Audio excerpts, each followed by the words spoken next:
कार्यालय कलेक्टर जिला सुकमा छत्तीसगढ़ की ओर से एक प्रेस विज्ञप्ति है।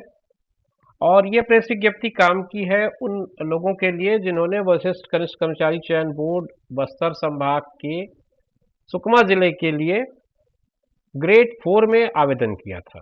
दोस्तों नमस्कार, आप देख रहे हैं जीरो पीरियड में आज की ये जो वीडियो है वो एक इन्फॉर्मेशन वीडियो है, एक सूचना की वीडियो है जो आपके साथ मैं साझा कर रहा हूँ। ये भृत्य यानी कि चतुर्थ श्रेणी वर्ग के लिए जिन लोगों ने आवेदन किया था विशेष कनिष्ठ कर्मचारी चयन बोर्ड के मार्फत, उनके आवेदनों को ध्यान से देखकर और दस्तावेजों को जिला स्तरीय गठित छानबीन समिति के द्वारा सत्यापन के बाद दिनांक 3/3/2022 से 10/3/2022 तक ये काम किया गया है सत्यापन का। और सत्यापन करने के बाद पूरी जो सूची है उसमें पात्र और अपात्र दोनों कैटेगरी के जो कैंडिडेट्स हैं उनको क्लासिफाइड कर दिया गया है। तो जो पात्र और अपात्र उम्मीदवारों की सूची है वो प्रकाशित कर दी गई है, जो कि जिला कार्यालय के नोटिस बोर्ड पर उपलब्ध है और सुकमा के जो गवर्नमेंट की वेबसाइट है वहां पर उपलब्ध है। अगर किसी आवेदक को इस सूची में कोई किसी किस्म की आपत्ति है तो अपना दावा या आपत्ति 13/5/2022 तक, समझा 5:30 बजे तक ये समय दिया है, तब तक जिला कार्यालय में दावा आपत्ति दर्ज कर सकते हैं।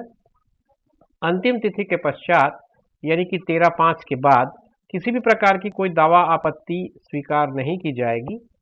दावा आपत्ति के लिए जिला की जो सूची है वो जिला सुकमा के वेबसाइट पर और कार्यालय के नोटिस बोर्ड पर चस्पा कर दी गई है। ये जानकारी दी गई है कार्यालय कलेक्टर जिला सुकमा की ओर से।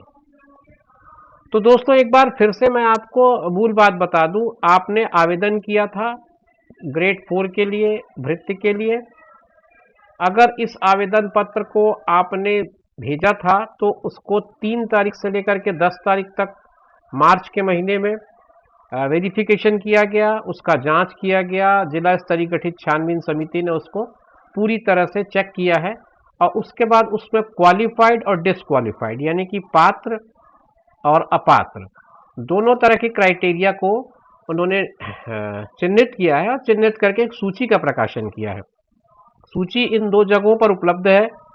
इन 2 जगहों के अलावा मेरे डिस्क्रिप्शन बॉक्स में आप एक लिंक पाएंगे जो मेरे वेबसाइट का लिंक है, उस पर भी मैंने ये सूची अपलोड कर रखी है। आप अगर उसको क्लिक करते हैं तो आप सीधे वहां पहुंच जाएंगे, वहां पर आपको ये पूरी सूची मिल जाएगी। क्योंकि सूची लगभग 30 पेज की है, लंबी सूची है, उसे इस वीडियो में दिखा पाना संभव नहीं है। मैं उस सूची की एक झलक आपको दिखा देता हूं और अगर आप चाहें तो डिस्क्रिप्शन बॉक्स में जो नीचे आपको मैं एक लिंक दे रहा हूं, उस लिंक के माध्यम से आप सीधे मेरी वेबसाइट पर पहुंच जाएंगे जहां आपको ये सूची मिल जाएगी। सरकारी वेबसाइट ये है और ये सरकार के कार्यालय का नोटिस बोर्ड, ये दोनों जगह पे भी आपको उपलब्ध है। आपको जहां पर आसानी हो आप वहां जाकर के उस सूची का अवलोकन कर सकते हैं। अगर आपको लगता है कि इस सूची में किसी तरह की कोई भिन्नता है या किसी तरह की कोई कमी है तो आप 13 तारीख तक उसमें दावा आपत्ति प्रस्तुत कर सकते हैं। मैं आपके लिए इस सूची का एक झलक दिखा दूं कि किस तरह की सूची बनी है और उससे आप समझ पाएंगे। ये देखिए कुछ इस तरह की सूची है, मैं थोड़ा छोटा कर दूं तो आपको समझ में आएगा।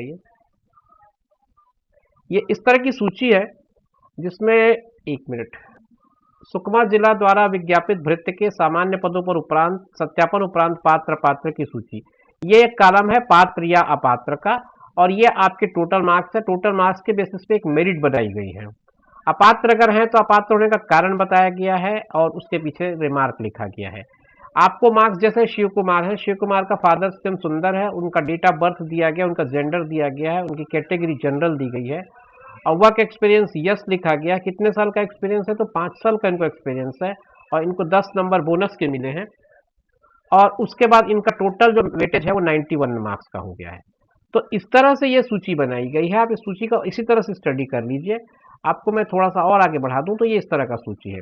अगर किसी को अपात्र किया गया है तो उसकी भी जानकारी सूची में दी गई है। जैसे ये अजजा वर्ग की है, अजजा पुरुष का, इसमें तीसरे नंबर पर एक नाम है सुखनाथ मौर्य, मेरे ख्याल से यही नाम है, सुखीनाथ मौर्य।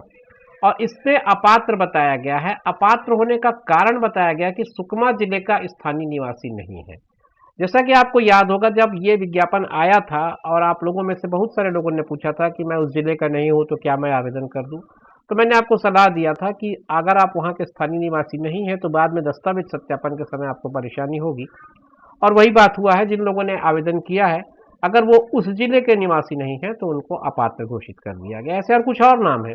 ये और एक 18वें नंबर पर है, निर्धारित शैक्षणिक योग्यता अनुरूप प्रमाण पत्र प्रस्तुत नहीं करने के कारण है। प्रौढ़ शिक्षा अंक सूची प्रस्तुत किया गया, ये इसके बेसिस पे भी अपात्र किया गया है। तो अलग अलग कारण इसमें बताए गए हैं अपात्र करने के। उसके अलावा एक यहाँ पर रिमार्क लिखा गया, पद अनुरूप अनुभव जो है वो पद अनुरूप नहीं है, इसलिए अनुभव का अंक इनको नहीं दिया गया है, मांडवी महेश का। तो इस तरह से सूची में चीज़ों को स्पष्ट बताने का प्रयास किया गया। यहाँ पर भी फिर से एक स्थानीय निवासी नहीं होने का है, यहाँ अनुभव पद अनुरूप नहीं है इसलिए है। तो कारण स्पष्ट करते हुए सूची को तैयार किया है बोर्ड ने और उसके बाद ये अपलोड किया है। ये अनुभव प्रमाण पत्र निर्धारित अंतिम तिथि के बाद का है। तो इस तरह के कुछ अलग अलग कारण हैं जिनके आधार पर इस सूची में आपको पात्र या अपात्र बताया गया। उसके अलावा आपकी एक मेरिट लिस्टिंग की गई है। मैं आपको पूरी सूची एक तरह से स्क्रॉल करके दिखा रहा हूँ, जहाँ पर मुझे लगता है कुछ बताने के लायक है तो मैं कोशिश करूंगा कि आपको उसको बता दूं। जैसे ये फिर से एक नाम आया है, 123 नंबर पर है, नाम है इनका राकेश, और ये सुकमा जिले के स्थानीय निवासी नहीं होने के कारण अपात्र घोषित किए गए हैं। तो जो अपात्र हैं उनके नाम के सामने इस बात को स्पष्ट कर दिया गया है कि वो किस लिए डिस्क्वालीफाई किए जा रहे हैं। ये कुछ नाम देखिए, 135 से लेकर के 147 तक इस पेज में है। इनकी आयु 18 वर्ष से कम है और 18 वर्ष से कम होने के कारण इतने लोगों को यहाँ से अपात्र किया गया है। मतलब 135 से 147 तक की सूची में क्रमांक में आप ये देख पाएंगे कि इतने लोगों को केवल less than required age, minimum age जो है 18 ईयर्स की है, उससे छोटे लोगों ने भी आवेदन किया था, तो उनको ये अपात्र घोषित किया है। और ये और नाम है आगे, मतलब ये सूची लंबी है। 156वें नंबर तक के लोगों को अपात्र किया गया है केवल इसी वजह से कि वो 18 वर्ष से कम है। हालांकि उनकी मेरिट रैंकिंग अच्छी है, 81 के आसपास इनका मेरिट रैंकिंग बन रहा है, लेकिन ये सब अपात्र हो गए हैं। इसके बाद नीचे जो है वो अंक सूची के अनुसार अंक उल्लेख नहीं है। ये कुछ कारण है जिनके चलते कुछ और नाम अपात्र घोषित किए गए हैं। आप देख सकते हैं इधर के सारे नाम उसी कारण से अपात्र घोषित किए गए हैं। तो जो सूची बनी है वो मेरिट के अकॉर्डिंग बनी है और उसके बाद अगर आप उसमें अपात्र हैं तो आपका नाम वहां से हटा दिया जाएगा। बाद में फाइनल लिस्ट जब बनेगी तो अपात्र लोग के नाम इससे हट जाएंगे। अब इधर कोई अपात्र वाले नाम नहीं मिल रहे हैं मुझे। ये महिला का है, अजजा महिला का, यहाँ पर है अंक सूची के अनुसार अंक नहीं है, तो इसकी भी एक डिस्क्वालिफिकेशन बनाई गई है। तो ये भी आप देख पा रहे होंगे इस तरह से। अब ये है भूतपूर्व सैनिक के पदों पर सत्यापन वाला मामला।